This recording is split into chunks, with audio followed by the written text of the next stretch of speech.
sapato. Hindi ako ano kaya. Bukas po ba, Sir Rod? Ah, sige po, buksan natin. Ano TCP na ito? 4.9 po pag doon sa 96 square meters.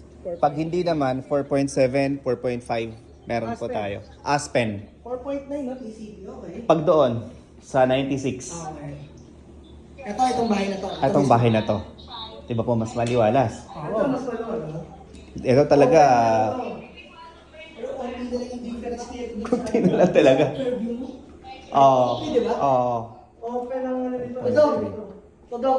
Ito, 4.9. Eh yung ino-offer niya 5.3. 5.3. Metro Manila. So, konti na lang yung difference eh. Diba? Parang, Iisip ka talaga. ito ilang bedroom to? 2? 2, Door 3 eh. no? 3.